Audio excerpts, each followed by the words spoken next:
Want to improve your Windows PC's performance with Microsoft's official optimization tool.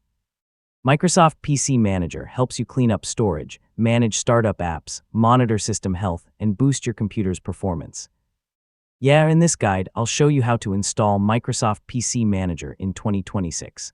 First, open your preferred web browser and visit the official Microsoft PC Manager website. Download the latest version that's compatible with your Windows computer. Once the download is complete, open the installer file.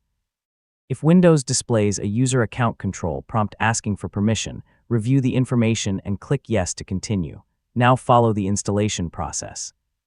Accept the license agreement if prompted and wait while Microsoft PC Manager installs on your computer. The installation usually takes only a few moments. After the installation finishes, launch Microsoft PC Manager from the Start menu or desktop shortcut. You can also pin it to the taskbar if you plan to use it regularly. When the application opens for the first time, review any welcome screens, choose your preferences if needed, and allow the app to perform an initial system scan. This helps identify temporary files, startup apps, and other optimization opportunities.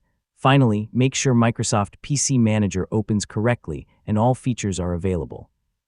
You can now begin using tools like PC Boost, Storage Management, Health Check, and Startup App Management to help keep your computer running smoothly. And that's how to install Microsoft PC Manager in 2026. With the app installed, you're ready to monitor your system, free up storage space, and improve your Windows PC's performance. Thanks for watching, and I'll see you in the next tutorial.